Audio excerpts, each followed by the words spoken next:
today's guest, Blaise Daldin.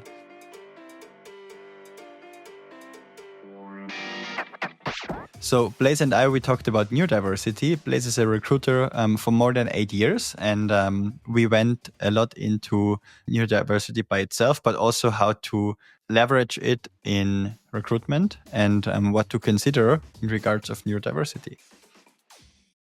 Blaise, great to see you again in the new year.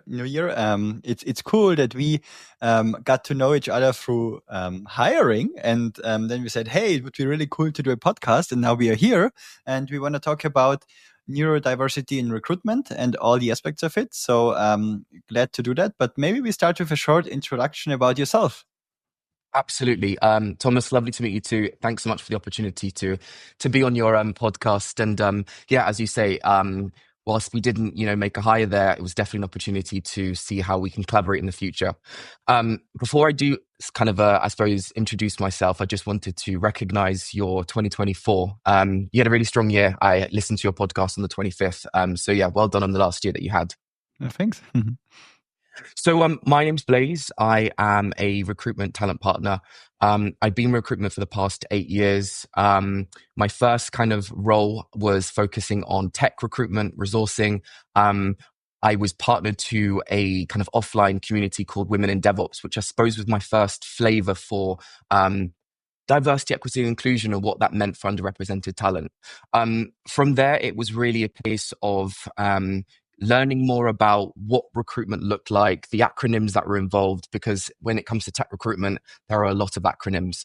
So it was a new kind of vocabulary for me. It was a new way of working.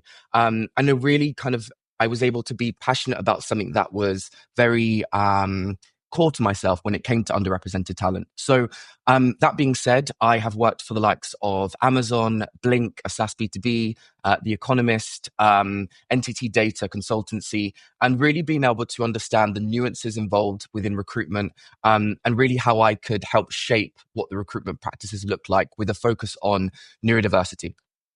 So yeah, that's me. Cool. And how would you define neurodiversity, and why does it matter? Absolutely. So with neurodiversity, I would define it as a varied set of kind of cognitive abilities. So a lot of the kind of understandings around what neurodiversity is there's a stigma attached to it. People with neurodiversity, let's say they're ADHD, dyspraxia, dyslexia, autism, narcolepsy. There are so many differences, neurological differences. And there are other cognitive variations that come up with neurodiversity. With myself, I am ADHD. I was late diagnosed back end of last year. And it was a massive learning curve. A lot of the whys I did what I did, and really understanding and embracing the differences that I had to bring to the table, what kind of was innately in me, what made me passionate about diversity, equity, and inclusion, and really why I wanted to champion and be an advocate for this space. So to answer your question, typical ADHD thing, to go off on a tangent or waffle, is that neurological differences come from neurodiversity. And as mentioned before, they are kind of variations within the human brain rather than deficits or disorders. And then to answer your second question, you asked me about neurodiversity and why it matters in the workplace. Well, it matters for many reasons. Neurodivergence is a human being, where it's like you have someone who's tall and short, someone who's big and small. They're just unique differences. No one kind of decides that they're going to be tall or short when they're born, just as you don't decide whether you're going to be neurodivergent. In terms of what it looks like in the workplace and why it matters, it unlocks untapped talent. There are a number of companies that are doing a number of different types of they're doing it right when it comes to neurodivergence. So you've got companies like Microsoft, a great example, who I've listened to a number of podcasts from a guy called Neil Bennett, who essentially is the director of disability within Microsoft. And he's been championing an advocate for neurodivergence for a number of years, created incredible recruitment kind of strategies and scalable ways of working, and really allowed for employees or new employees to come on board and feel championed, feel included, feeling equitable from the very beginning. And really, it's just an opportunity to really discuss the different, companies that are making a difference in the workplace, but also an opportunity to be able to share that it's not, again, a hoop that you have to jump over. We are all human beings. We all bring our unique kind of differences, and really being able to lean onto the strengths of individuals and how they collaborate with each other. Yeah, I think also it's always, I think, difficult to first even understand if you are a neurodivergent or not, because sometimes you don't, or you're not even aware of, right? And I think it helps if you're aware of I call it maybe spikes. What are your spikes, right? And edges. And I think, as you said, right, this everybody is different there, and I always see the positive in people's characteristics, and try to understand. Let's say as a manager, but also for myself, how can I build a team or create an environment where people with certain spikes and edges can really thrive, right? So That's it. let's say somebody that is more towards an ADHD type of person, which I by myself, I would identify more with someone like this. I never got it diagnosed or so on, and I never really, I think, was as a doctor, and nobody really cared or looked at it. But I could, Yeah, just from the characteristics of myself, could say you could maybe even diagnose it if you look at it, right? Because I need, when I to to be calm, I need several things in parallel going on in my life all the time that I can jump when I basically want, right? Um, and this is why I wanted to also have a company, but also then started another one in a completely different field, which is completely not connected with each other. And this is really relaxing me, actually, where maybe for somebody that is more maybe on the autism spectrum, maybe would be completely overwhelmed with all the unknowns that are coming and all the craziness that is happening. But I would, absolutely. for instance, it would be very hard for me to just sit down and do accounting every month, or write code that is doing one specific thing, very detailed, very structured. Therefore, I rather use frameworks because I think structure is also important, but you also need the flexibility. So on, and this is where I also, this is how I look at it also from a management leadership perspective. Um, did you find a way for yourself on how to leverage yourself? Yeah, no, definitely. I think you kind of hit the nail on the head. I think neurodivergence isn't one kind of shoe fits all. We're all very different in that respect. So as you mentioned, if one person's autistic, their way of working, their kind of attributes or strengths might be differ to someone with ADHD. And as you say, you're an entrepreneur. A lot of entrepreneurs come from the ADHD kind of sphere, as it were. They've got that kind of, that foot on that pulse. They can see the pattern recognition. They have strengths when it comes to fast-paced environments. They don't get overwhelmed where other people perhaps do get overwhelmed, but vice versa for neurotypical people.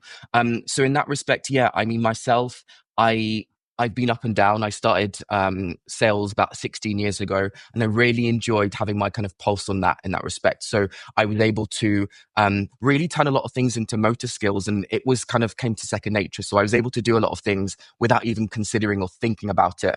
And I think a lot of people who are neurodivergent, in particular ADHD, don't really think before they do. And I don't mean that in a negative way. What I mean to say is, when you're starting a business, you can think about all the pros and the cons, but you just need to go and do it. You need to kind of come with an idea and Yeah. see how it kind of, do the research and just go for it, because the thinking is the element that actually stops you from doing.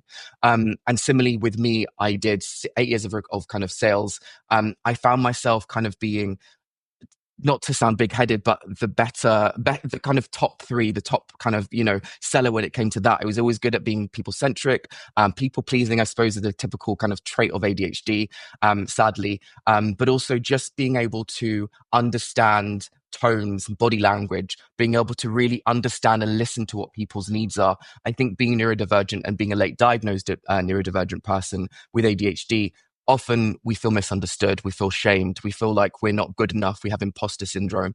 And these are all kind of anxiety and depression, that all kind of traits and symptoms of neurodivergent people that I struggled with, but I never knew. I didn't know what that meant. My mum's neurodivergent. She's got narcolepsy. She's that one step above ADHD where she falls asleep often. When I have a conversation with her and she just half there and half not. I've got friends who are autistic, and it's just really, finding the balance, understanding their strengths, understanding, what works, how we can collaborate, how we can speak, how we communicate. And ultimately, I've managed to find my voice through kind of mirandering that type of upbringing and environments. And ultimately, fast forwarding to recruitment, I did just over 2 years in my first company. I was really successful there in my first kind of year and a half. And something kind of clicked in my head, and not in a good way. I felt a bit lost. I felt like, right, I've done what I needed to do here. I don't feel like I'm at my best. I don't feel I'm kind of happy, and I didn't know what it was. I certainly realized that later on, but it meant that I needed to, for me to get to where I am now, really try out different environments, find out my tribes, understand what kind of made me feel Blaise, comfortable. I think in recruitment, having the tendency for ADHD is not I think it's not a disadvantage, right? No, Because it can no. get so dynamic, and you need to handle so many things in parallel, and Exactly. especially so many things that you cannot impact, meaning you work with people on the hiring manager side, on the candidate side. So there are a lot of things that just can happen, and I think you need to be very relaxed about it. Exactly. You need to be relaxed about it. And as I've mentioned before, it's, you're working with a number of different people. No one is the same. Everyone is unique. It doesn't matter whether you're neurodivergent or neurotypical. The point of it is we need to learn to be able to speak to each other in an equitable, inclusive, and diverse way. And again, it's written with recruitment in sales. It is diverse. You're able to experiment. You're able to be curious. You're able to really lean into thinking out of the box, and be that ideas person, that creative person. And that's what I love about recruitment, right? I love being able to champion and advocate for people that are underrepresented, whilst also finding paths to get to places where maybe people haven't necessarily got to before, because they've been scared to do it, or they've not felt comfortable or confident doing that. So really creating these safe spaces for people, so that you are focused on values. And again, some of the things I've mentioned around curiosity and creativity and empathy, these are values that are very core to neurodivergent people, because, as I say, they have been faced with a lot of adversity growing up. They felt misunderstood, and so they've had to work around ways to be able to speak and use their voice in a way that is helpful, supportive, not challenging, but also, true to themselves. Yes. Blaise, you also said you have some statistics on how many people in the workforce are neurodivergent. Can you share some data? Absolutely. So I'm going to jump in with SAP. So one of the companies that, in my opinion, are doing it right when it comes to neurodivergence, in terms of creating kind of inclusive hiring practices. So since 2015, SAP have been working on a platform or program called Autism at Work. And their pledge is to have at least 1% of their workforce neurodivergent. Now, it doesn't sound like a big number. It isn't a big number, to be completely honest with you. And in my opinion, a lot of people that are neurodivergent are not necessarily out.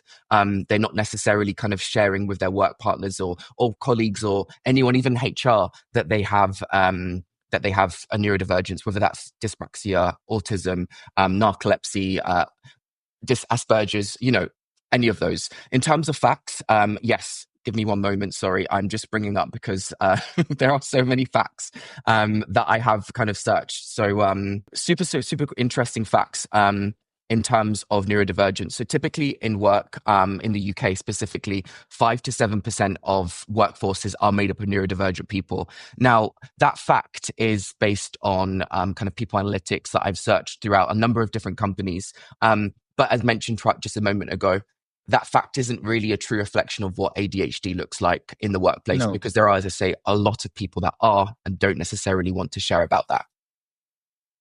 I think you can say it's maybe 2 to 4 times or 2 to 5 times more. I think the dark number is way higher than the actual number, the actual reported number. What do you think?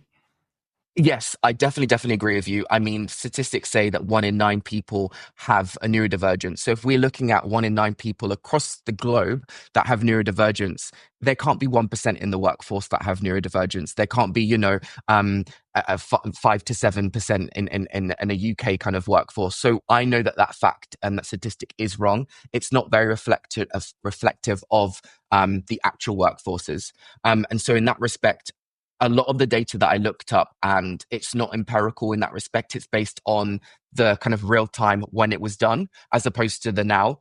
And we can talk about kind of HR and data analytics as well. And, when it comes to underrepresented talent, when it comes to focusing on Latina or focusing on the BAME community, ultimately, we're not necessarily seeing true reflections of what that data looks like because people don't necessarily feel comfortable and confident sharing that in the first place.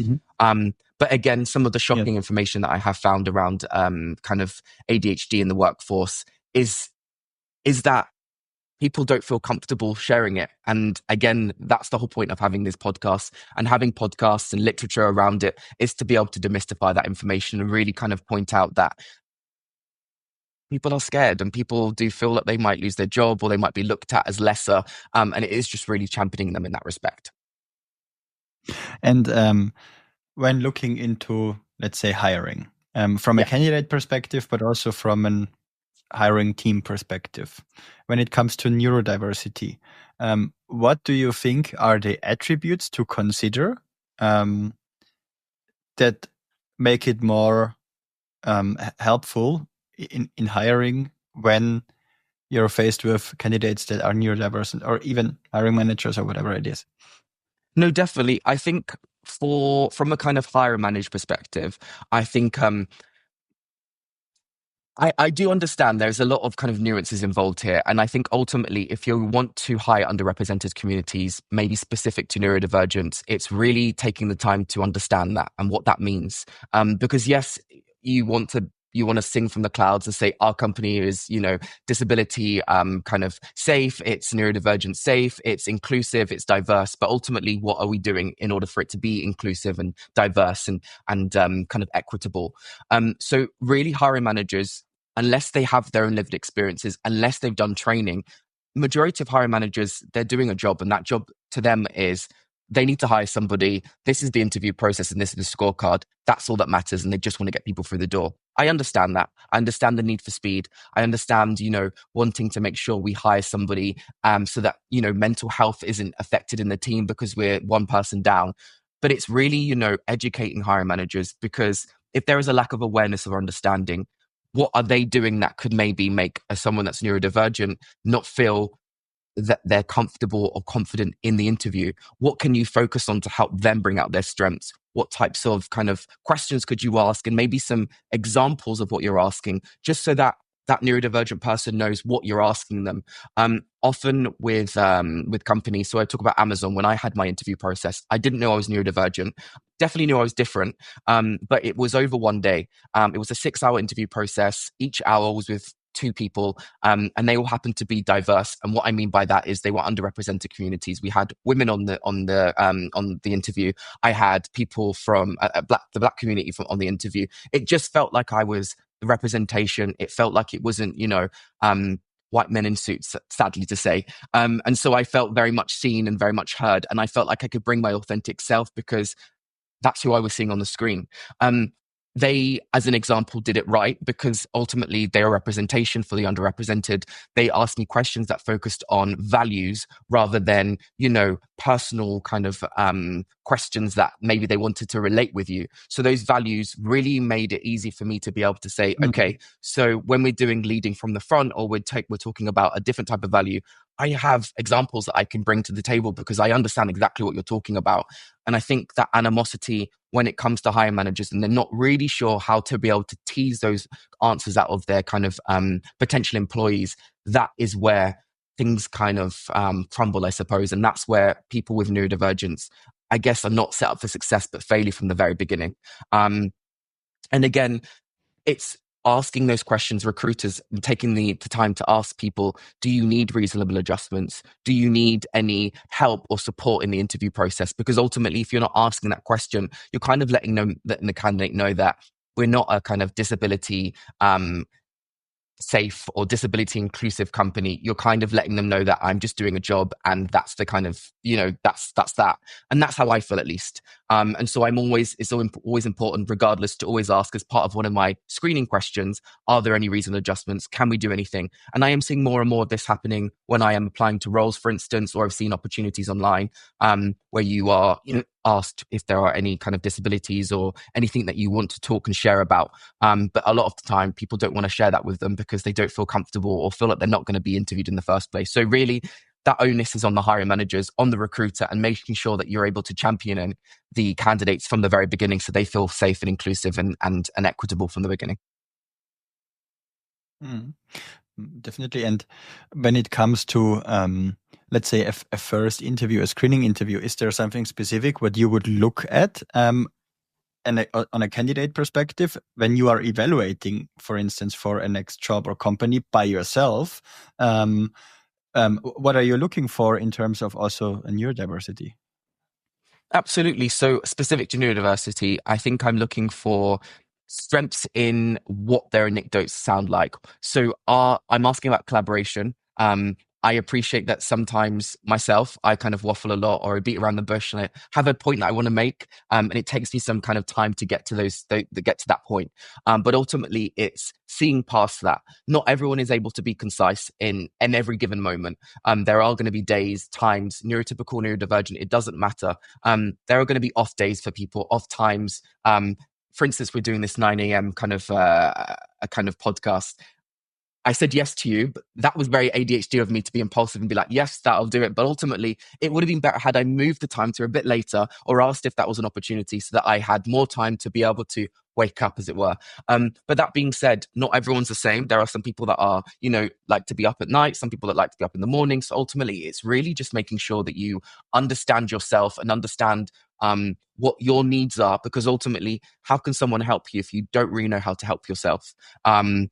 I'm not sure if that's the question you asked me. I think I perhaps did another waffle and went off on a tangent, but No, definitely. So I think that's important, because I think if it's then maybe too inflexible, or then it just doesn't feel the right environment maybe for you, and then just from the first get-go, you maybe don't even want to go down the road again, right? And just say, maybe that's not the right environment for me, and then you already, as a candidate, are maybe a bit skeptical, but okay, yeah, then you maybe go through the process, but there is always this skepticism in mind, and maybe it's a good sign, because you then see upfront that, hey, this is not the right environment for me, and you then just go in with a mind like, okay, why could it be wrong to be hired at that company or to take this job, right? And I think that's maybe not a cool mindset to have going through a hiring interview process, right? process. Precisely. And I think, again, that's another thing. I think overshare here. So my hiring process, I finished up with The Economist back end of last year, and I've been interviewing. And I guess a lot of the kind of anecdotes that I'm sharing with you are of my own lived experiences. I can, of course, talk for other people as well, because I've been in those situations. I've also, hired neurodivergent people. And really, it's you're almost setting yourself up for failure, because you're seeking validation from, the feedback that you get that you don't always get. And often companies don't bother. You're not seeing the red flags, because you're spending so much time in making sure that you're answering the questions right and looking for those cues in their facial expressions, hoping that a hiring manager comes on the video in the first place, that you can see what they look like and you can kind of get a bit of, a response or build a bit of rapport with them. But ultimately, it's just, when you're speaking to, these candidates, and you're really, understanding what their needs are, they're no different to somebody else's. They're just telling you their experiences. They're sharing their anecdotes with you in their own way. It doesn't mean to say that they're better or not as good. It just means to say that some people have learnt their craft, or some people have, the word is masked. They're high performing masking people. So they're able to mask, so neurotypical, so they're able to answer these questions, but they end up burning out a lot more. And so ultimately, it's really looking at the strengths, to answer your initial question, is looking at the strengths and the values of these potential employees, these neurodivergent employees, recognizing that they bring their own strengths, that they see things in a different way, they're outside of the box, they think outside of the box, and ultimately how that compares to someone who isn't neurodivergent, i.e. the hiring manager might be neurotypical, and not really seeing the kind of the relevance in what they're saying, or not really seeing or understanding why they're explaining themselves that way. And so essentially kind of losing interest in the conversation.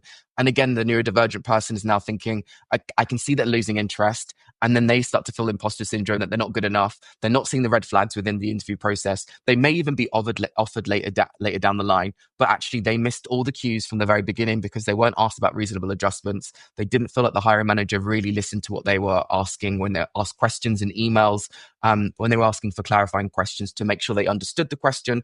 The hiring manager maybe wasn't necessarily giving that to them.